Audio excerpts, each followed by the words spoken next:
Surah 68 of the Quran, Al-Qalam, defines human behavior through structural observation, framing accountability as a verifiable mechanical output. The text centers on a specific tension. The messenger is facing an accusation from his opponents that his perception is concealed or deranged. They call him Majnun. The surah avoids rhetorical debate about sanity. Instead, it anchors its defense in a system of permanent, verifiable evidence. The opening oath swears by the pen and what is inscribed. The roots are QLM, the pen, and STR, the act of recording. Across the Quranic corpus, STR establishes a structural guarantee. Actions and choices are permanently registered into a non-erasable ledger. By pointing immediately to a recorded ledger, the text establishes that subjective accusations hold no weight. The claim of Majnun is falsified by the structural data of the messenger's actual conduct. To trace the internal logic of this proof, we apply the methodology of tasrif, analyzing the internal linguistic concordance of root words across the entire Uthmanic text. By tracking how specific Arabic roots cluster and behave under varying conditions, tasrif allows us to map the precise mechanics of the surah's arguments. We will follow this logic as it moves, from individual character validation to a localized economic collapse, and finally to a universal exposure. Within this framework, truth is a measurable recorded output, the foundational axiom for the analysis that follows. The accusation against the messenger uses the root JNN, which the text counters with the root khalken. Applying the tasrif methodology to analyze JNN reveals a strict mechanical definition. The root JNN denotes concealment, referring to that which is veiled from sight or intellect. The opponents claimed the messenger's mind is veiled. The text counters this by highlighting l, his internal disposition and structural character. Character is expressed through continuous behavior, producing data logged in the systemic ledger of STR. Because the messenger's conduct demonstrates a consistent, stable output, the accusation of madness is revealed as the accusers attempting to veil a plainly visible reality. This deliberate act of concealing observable reality is the mechanical definition of KFR in the corpus. From here, the surah details the generalized behavioral profile of anyone who systematically denies reality.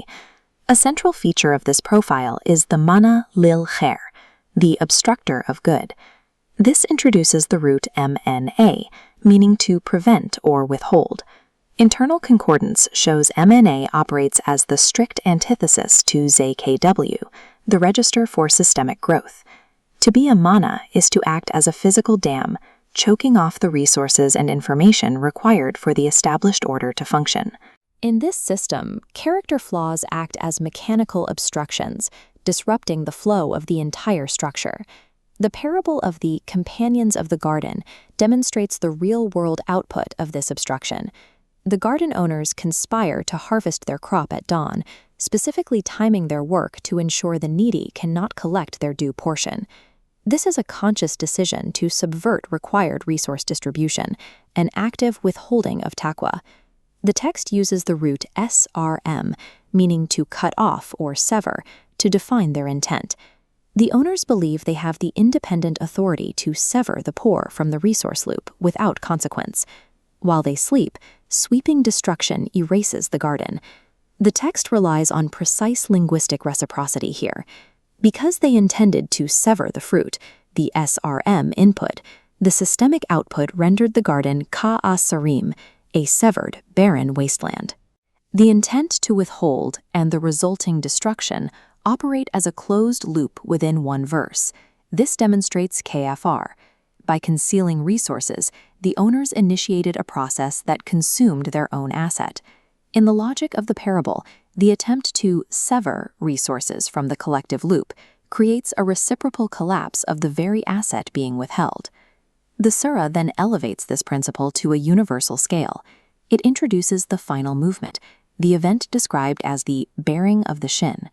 The Quranic corpus defines akira as an operational state where ultimate reality is fully laid bare, regardless of chronological time. In this state, entities are called to perform sujood, but those who spent their lives obstructing the system find themselves completely unable to do so.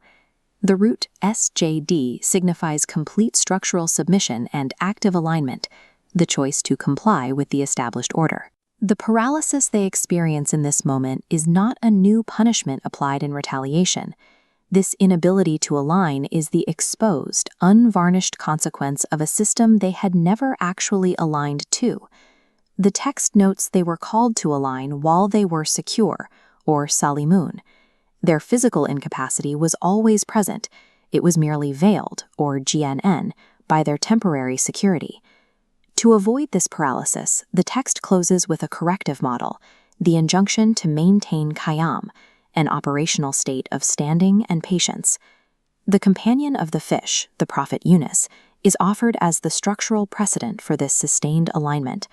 Unlike the garden owners who circumvented the system, the companion of the fish maintained his standing under extreme duress, appealing from within systemic constraint. True accountability is continuous. Sustained systemic alignment guarantees stability, while the attempt to obstruct reality eventually strips away the illusion of control, leaving only undeniable paralysis.